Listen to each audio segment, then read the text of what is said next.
Queridos amigos, buenas tardes.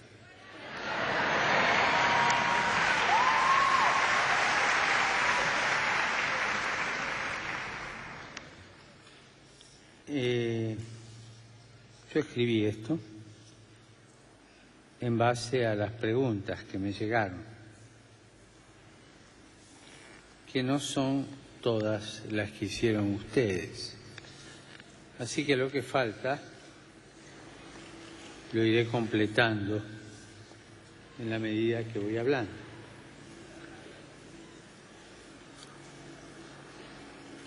De tal manera que en la medida que yo pueda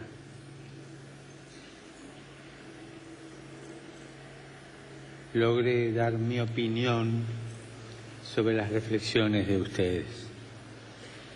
Y estoy contento de estar con ustedes, representantes de la sociedad civil, para compartir esos sueños, ilusiones de un futuro mejor y problemas. Agradezco a Monseñor Adalberto Martínez Flores, secretario de la Conferencia Episcopal del Paraguay, esas palabras de bienvenida que me ha dirigido en nombre de todos. Y agradezco a las 6 personas que han hablado.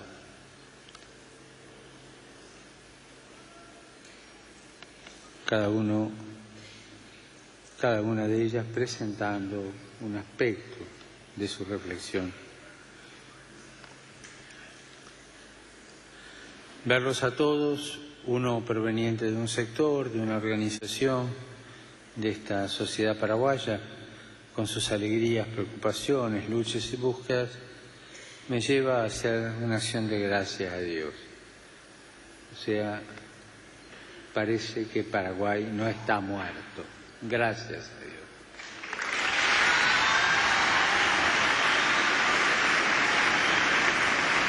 Porque un pueblo que vive,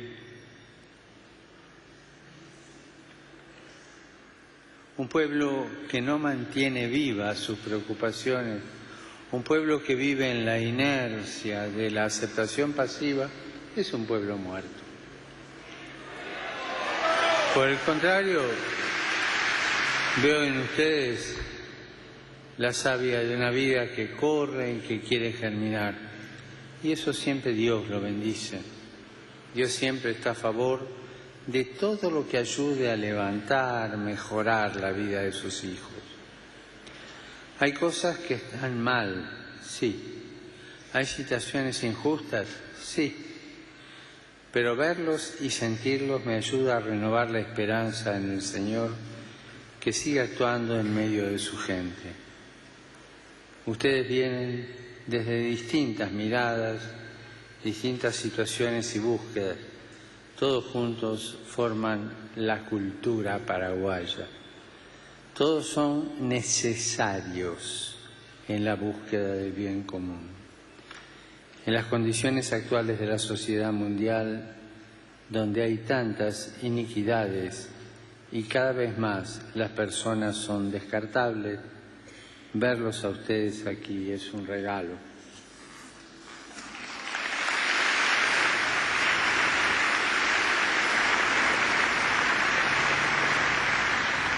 Es un regalo porque en las personas que han hablado vi la voluntad por el bien de la patria. Con relación a la primera pregunta, me gustó escuchar en la boca de un joven la preocupación por hacer que la sociedad sea un ámbito de fraternidad, de justicia, de paz y dignidad para todos. La juventud es tiempo de grandes ideales. A mí me viene decir muchas veces que me da tristeza ver un joven jubilado.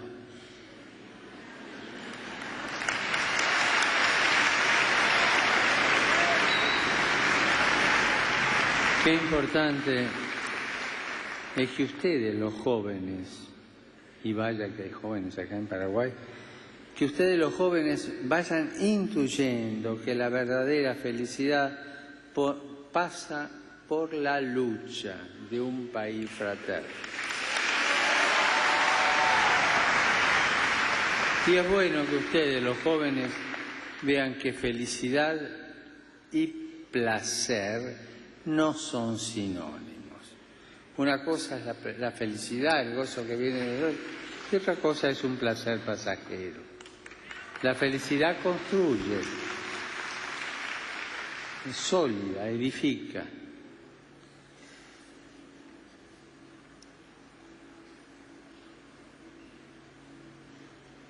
La felicidad exige compromiso y entrega. Son muy valiosos y por eso el compromiso, la entrega, son muy valiosos y no son como para andar por la vida como anestesiados. Paraguay tiene abundante población joven y es una gran riqueza. Por eso pienso que lo primero que se ha de hacer es evitar que esa fuerza se apague, esa luz que hay en sus corazones desaparezca y contrarrestar la creciente mentalidad que considera inútil y absurdo aspirar a cosas que valen la pena. No, que no te metas, no, eso no se arregla más. Esa mentalidad que pretende ir más adelante es considerada como absurda. A jugársela por algo, a jugársela por alguien. Esa es la vocación de la juventud. Y no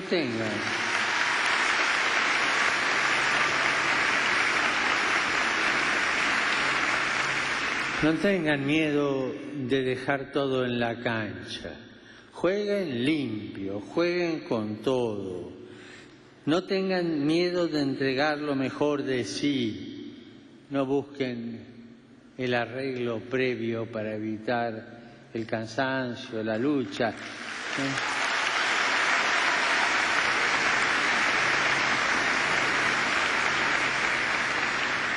No coimeen al refe. Eso sí, esta lucha no la hagan solos, busquen charlar, aprovechen a escuchar la vida, las historias, los cuentos de sus mayores y de sus abuelos, que hay sabiduría allí. Pierdan mucho tiempo en escuchar todo lo bueno que tienen para enseñarles. Ellos son los custodios de ese patrimonio espiritual de fe y valores que definen a un pueblo y alumbran el camino. Encuentren también consuelo en la fuerza de la oración, en Jesús, en su presencia cotidiana y constante. Él no defrauda. Jesús invita a través de la memoria de su pueblo. Ese secreto para que su corazón, el de ustedes, se mantenga siempre alegre en la busca de fraternidad, de justicia, de paz y dignidad para todos. Que esto puede ser un peligro. Sí, yo quiero fraternidad, justicia, paz, dignidad, pero puede convertirse en un nominalismo, pura palabra. No, la fraternidad, la justicia, la paz y la dignidad son concretas. Si no, no sirven. Son de todos los días, se hacen todos los días.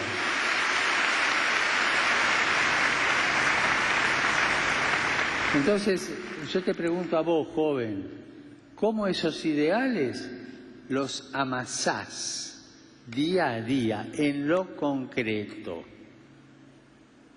Aunque te equivoques, te corregís y volvés a andar. pero lo concreto. Yo les confieso que a veces a mí me da un poquito de alergia, o para no decirlo así en términos tan finos, un poquito de moquillo, el escuchar discursos grandilocuentes con todas estas palabras. Y cuando uno conoce a la persona que habla, dice, ¡qué mentiroso que sos!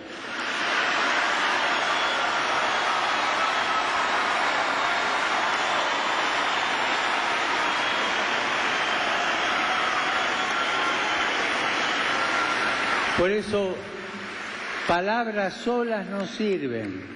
Si vos decís una palabra, comprometete con esa palabra, amasá día a día, sacrificate por eso, comprométete.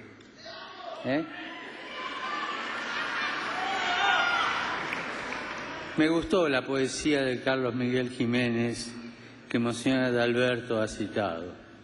Creo que resume muy bien lo que he querido decirle. Sueño un paraíso sin guerra entre hermanos, rico en hombres sanos de alma y corazón, y un Dios que bendice su nueva ascensión. Sí, es un sueño. Y hay dos garantías.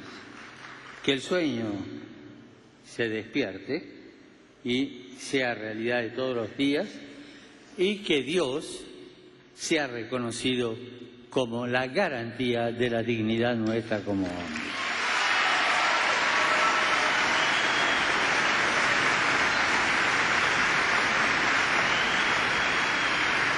La segunda pregunta se refirió al diálogo como medio para forjar un proyecto de nación que incluya a todos.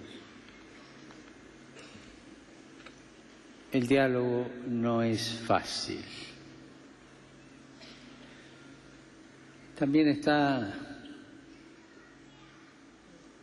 el diálogo teatro, es decir, representemos al diálogo, juguemos al diálogo y después hablamos entre nosotros dos y aquello quedó borrado. El diálogo es sobre la mesa, claro. Si vos en el diálogo no decís realmente lo que sentís, lo que pensás, y no te comprometés a escuchar al otro, ir ajustando lo que vas pensando vos y conversando, el diálogo no sirve, es una pinturita.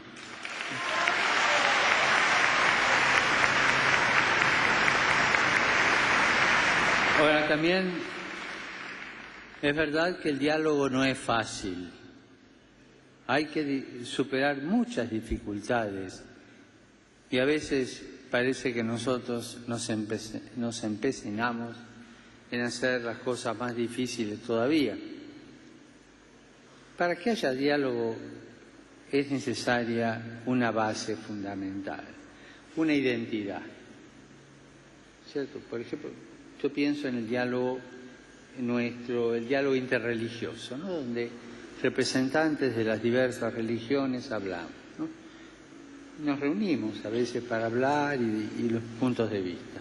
Pero cada uno habla desde su identidad. Yo soy budista, yo soy evangélico, yo soy ortodoxo, yo soy católico. No sé, cada uno dice, pero su identidad, no negocia su identidad. O sea, para que haya diálogo es necesaria esa base fundamental. ¿Y cuál es la identidad en un país? Estamos hablando del diálogo social acá. El amor a la patria. La patria primero, después mi negocio. La patria primero.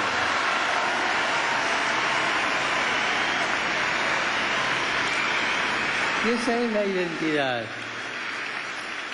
Entonces yo desde esta identidad voy a dialogar. Si yo voy a dialogar sin esa identidad, el diálogo no sirve. Además, el diálogo presupone y nos exige buscar esa cultura del encuentro, es decir, Un encuentro que sabe reconocer que la diversidad no solo es buena, es necesaria. La uniformidad nos anula, nos hace autómatas. La riqueza de la vida está en la diversidad. Por lo que el punto de partida no puede ser, bueno, voy a dialogar, pero aquel está equivocado. No podemos presumir que el otro está equivocado. Yo voy con lo mío y voy a escuchar qué dice el otro, en qué me enriquece el otro, en qué el otro me hace caer en la cuenta que yo estoy equivocado y en qué cosas le puedo dar yo al otro. Es un ida y vuelta, pero con el corazón abierto, con presunciones de que el otro está equivocado, mejor irse a casa y no intentar un diálogo, ¿no es cierto?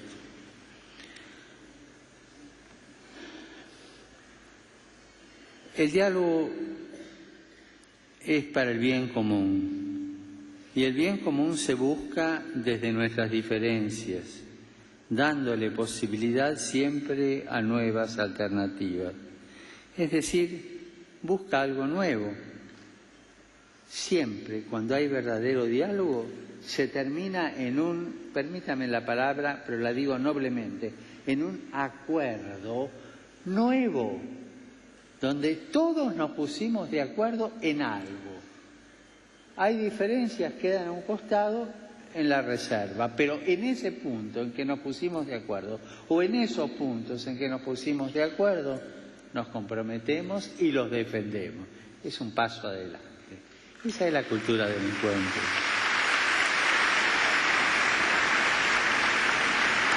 Dialogar no es negociar. Negociar es procurar sacar la propia tajada. A ver cómo saco la mía, no dialogues, no pierdas tiempo. Si vas con esa intención, no pierdas tiempo. Es buscar el bien común para todos. Discutir juntos, pensar una mejor solución para todos. Muchas veces esta cultura del encuentro se ve envuelta en el conflicto. Es decir, vimos un ballet precioso recién. Todo estaba coordinado y una orquesta que era una verdadera sinfonía de acordes. Todo estaba perfecto, todo andaba bien.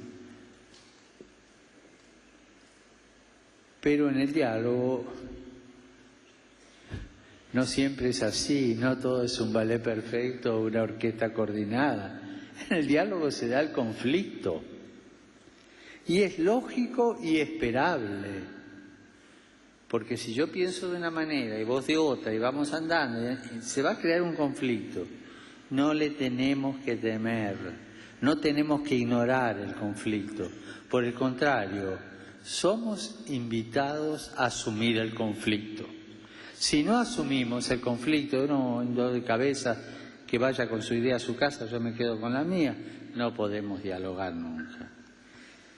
Esto significa aceptar sufrir el conflicto, resolverlo y transformarlo en un eslabón de un nuevo proceso. O sea, vamos a dialogar, hay conflicto, lo asumo, lo resuelvo y es un eslabón de un nuevo proceso. Hay un principio que nos tiene que ayudar mucho. La unidad es superior al conflicto. El conflicto existe, hay que asumirlo, hay que procurar resolverlo hasta donde se pueda, pero con miras a lograr una unidad que no es uniformidad, sino que es unidad en la diversidad. Una unidad que no rompe las diferencias, sino que las vive en comunión por medio de la solidaridad y la comprensión. Al tratar de entender las razones del otro, Al tratar de escuchar su experiencia, sus anhelos, podemos ver que en gran parte son aspiraciones comunes. Y esta es la base del encuentro. Todos somos hermanos, hijos de un mismo Padre, de un Padre celestial, y cada uno con su cultura, su lengua, sus tradiciones, tiene mucho que aportar a la comunidad. Ahora, ¿yo estoy dispuesto a recibir eso? Si estoy dispuesto a recibir y a dialogar con eso, entonces sí me siento a dialogar. Si no estoy dispuesto, mejor no perder el tiempo. Las verdaderas culturas nunca están cerradas en sí mismas, mueren. Si se cierran en sí mismas, mueren. Sino que están llamadas a encontrarse con otras culturas y crear nuevas realidades. Cuando estudiamos historia, encontramos culturas milenarias que ya no están más, han muerto, por muchas razones, pero una de ellas es haberse cerrado en sí misma. Sin este presupuesto esencial, sin esta base de hermandad, será muy difícil arribar al diálogo. Si alguien considera que hay personas, culturas, situaciones de segunda, tercera o de cuarta, algo seguro saldrá mal, porque simplemente carece de lo mínimo, que es el reconocimiento de la dignidad del otro, que no hay personas de primera, de segunda, de tercera, de cuarta. Somos de la misma dignidad.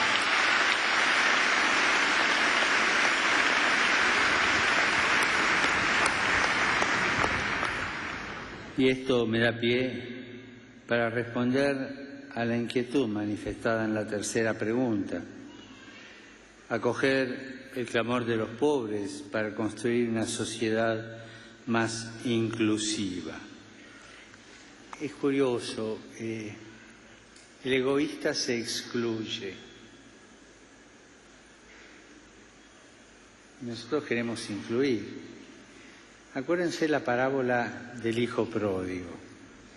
Ese hijo que le pidió la herencia al padre, se llevó toda la plata, la malgastó en la buena vida y al cabo de un largo tiempo que había perdido todo, porque le dolía el estómago de hambre, se acordó de su padre.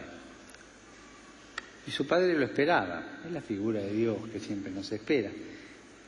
Y cuando lo ve venir lo abraza y hace fiesta. En cambio el otro hijo, el que había estado en la casa, se enoja y se autoexcluye. Yo con esta gente no me junto, yo me porté bien, yo tengo una gran cultura, estudié en tal o tal universidad, tengo esta familia y esta alcurnia, así que con estos no me mezclo. No excluir a nadie, pero no autoexcluirse, porque todos necesitamos de todos.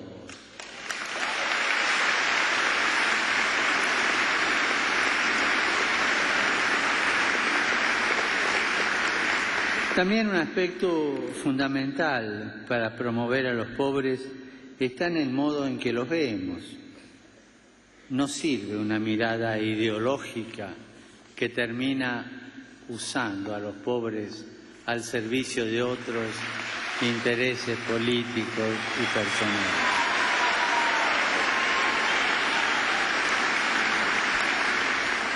Las ideologías terminan mal, no sirven.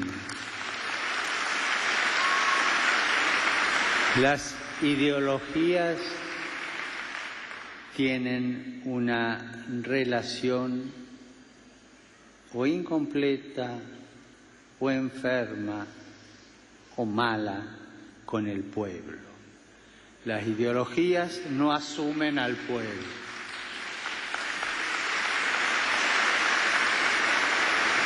Por eso, fíjense en el siglo pasado, ¿en qué terminaron las ideologías? En dictaduras, siempre. Siempre. Piensan por el pueblo, no dejan pensar al pueblo.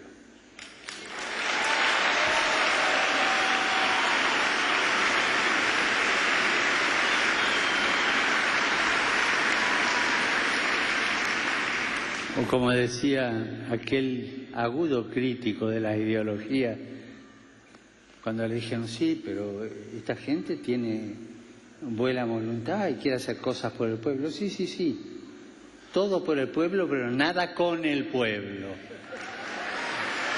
Esas son las ideologías. Para buscar efectivamente su bien, lo primero es tener una verdadera preocupación por su persona, estoy hablando de los pobres, valorarlos en su bondad propia, pero una valoración real exige estar dispuestos a aprender de los pobres, a aprender de ellos. Los pobres tienen mucho que enseñarnos en humanidad, en bondad, en sacrificio, en solidaridad. Los cristianos, además, tenemos un motivo mayor para amar y servir a los pobres, porque en ellos tenemos el rostro, vemos el rostro y la carne de Cristo, que se hizo pobre para enriquecernos con su pobreza.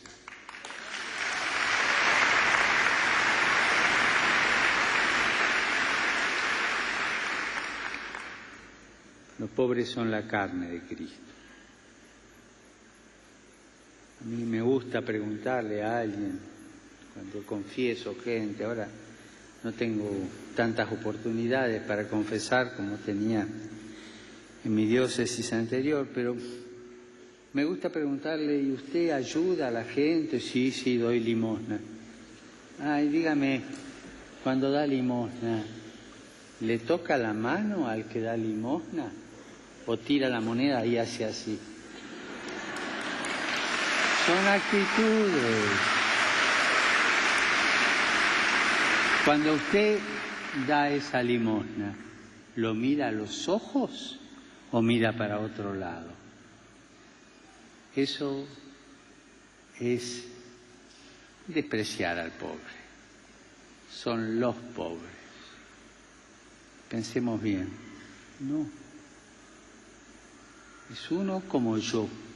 Y si está pasando un mal momento, por miles de razones económicas, políticas, sociales o personales, yo podría estar en ese lugar y podría estar deseando que alguien me ayude.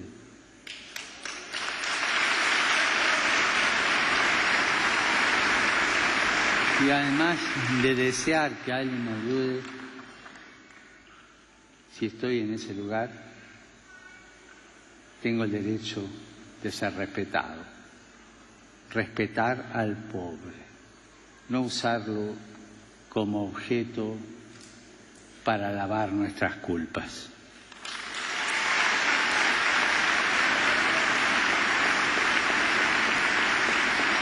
Aprender de los pobres, con lo que dije, con las cosas que tienen, con los valores que tienen. Y los cristianos tenemos ese motivo, que son la carne de Jesús. Ciertamente es muy necesario para un país el crecimiento económico y la creación de riqueza, y que ésta llegue a todos los ciudadanos sin que nadie quede excluido. Eso es necesario. La creación de esta riqueza debe estar siempre en función del bien común de todos y no de unos pocos.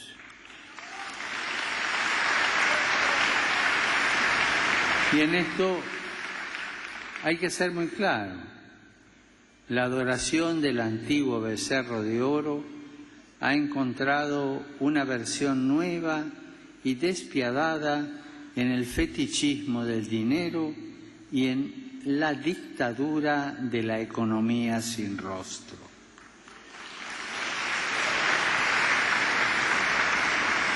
Las personas cuya vocación es ayudar al desarrollo económico tienen la tarea de velar para que éste siempre tenga rostro humano. El desarrollo económico tiene que tener rostro humano, no a la economía sin rostro. Y en sus manos está la posibilidad de ofrecer un trabajo a muchas personas y dar así una esperanza a tantas familias. Traer el pan a casa, ofrecer a los hijos un techo, ofrecer salud y educación son aspectos esenciales de la dignidad humana. Y los empresarios, los políticos, los economistas deben dejarse interpelar por ellos. Les pido que no cedan a un modelo económico idolátrico que necesita sacrificar vidas humanas en el altar del dinero y de la rentabilidad.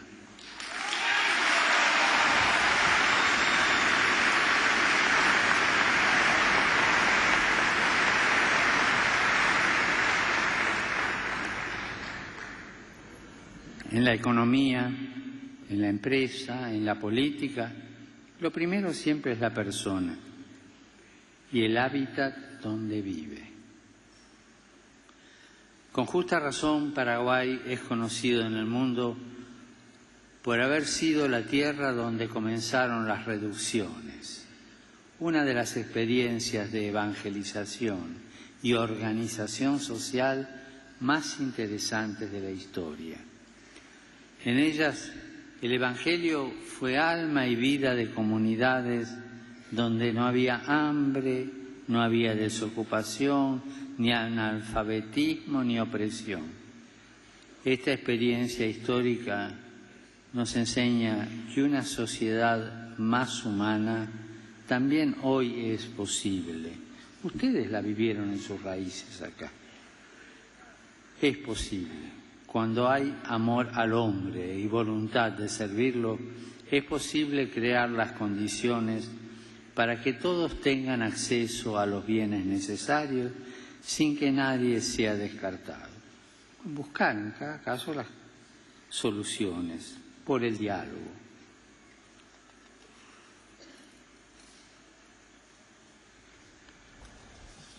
Yo estoy por terminar en lo que tenía escrito, pero no quiero que se me quede nada de lo que me han preguntado, ¿no? Bueno, la cuarta pregunta he respondido con esto de una economía toda en función de la persona y no en función del dinero, ¿no? Y hablaban de la poca efectividad, la señora, la empresaria, hablaba de la poca efectividad de ciertos caminos. Y mencionaba uno que yo había mencionado en la Evangelii Gaudium, que es el populismo irresponsable, ¿no es cierto? Y parecen que no dan efecto, ¿no? Que hay tantas teorías, ¿no? ¿Cómo hacerlo? Creo que con esto que digo de una economía con rostro humano, está la inspiración para responder a esa pregunta. En la quinta cultura creo que habría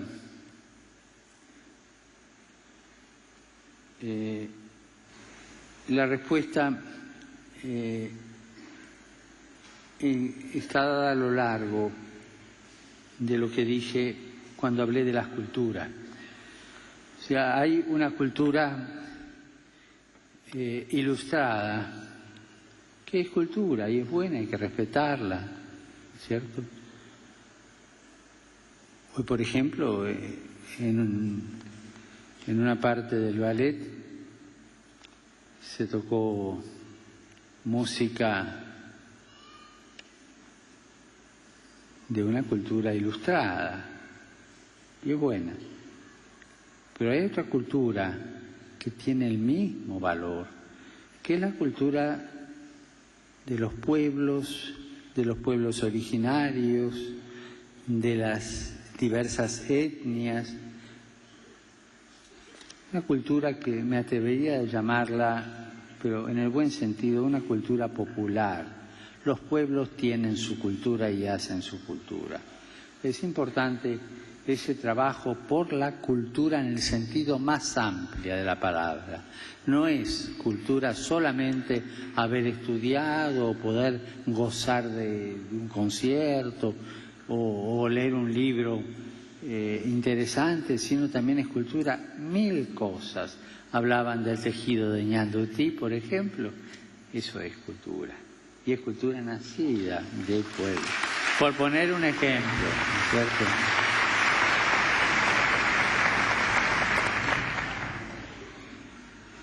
Y hay dos cosas que antes de terminar quisiera referirme. Y en esto, como hay políticos aquí presentes, incluso está el presidente de la República, lo digo fraternalmente, ¿no? Alguien me dijo, mire, fulano de tal está secuestrado por el ejército, haga algo, ¿no?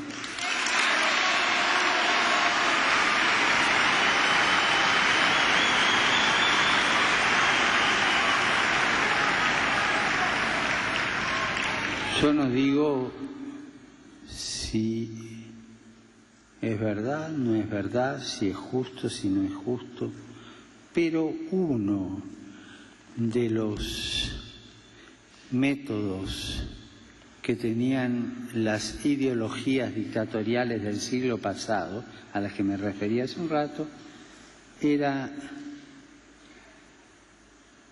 apartar a la gente, o con el exilio, o con la prisión, o en el caso de los campos de exterminio, nazis o estalinistas, la apartaban con la muerte, ¿no? Para que haya una verdadera cultura en un pueblo, una cultura política y del bien común, rápido, juicios claros, juicios nítidos.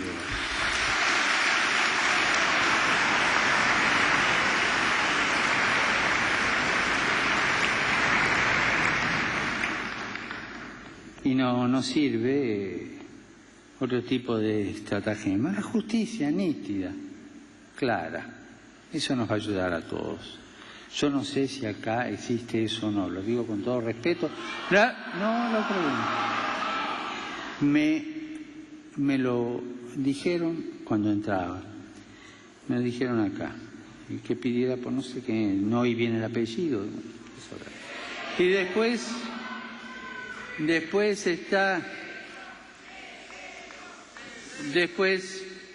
otra cosa que también por honestidad quiero decir, un método que no da libertad a las personas para asumir responsablemente su tarea de construcción de la sociedad. Y es el chantaje. El chantaje siempre es corrupción. Si vos haces esto, te vamos a hacer esto. Con lo cual, te destruimos. La corrupción es la polilla, es la gangrena de un pueblo.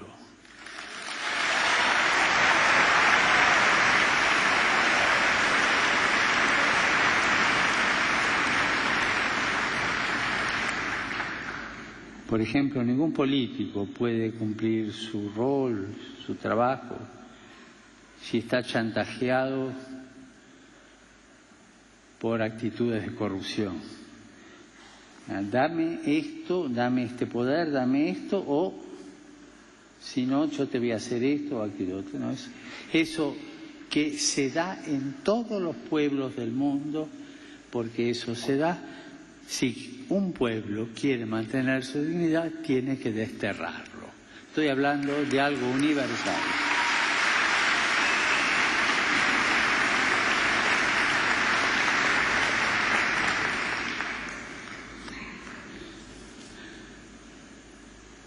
Y termino. Para mí es una gran alegría ver la cantidad y variedad de asociaciones que están comprometidas en la construcción de un Paraguay cada vez mejor y próspero. Pero si no dialogan no sirve para nada.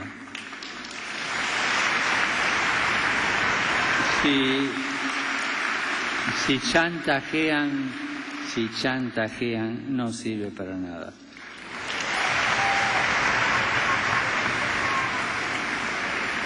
Esta multitud de grupos y personas son como una sinfonía, cada uno con su peculiaridad y su riqueza propia, pero buscando la armonía final, la armonía, y eso es lo que cuenta. Y no le tengan miedo al conflicto, pero háblenlo y busquen caminos de resolución. Amen a su patria, a sus conciudadanos y sobre todo amen a los más pobres. Así serán ante el mundo un testimonio de que otro modelo de desarrollo es posible. Estoy convencido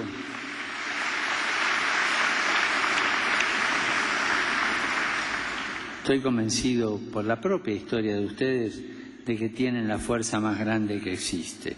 Su humanidad, su fe, su amor, ese ser del pueblo paraguayo que lo distingue tan ricamente entre las naciones del mundo.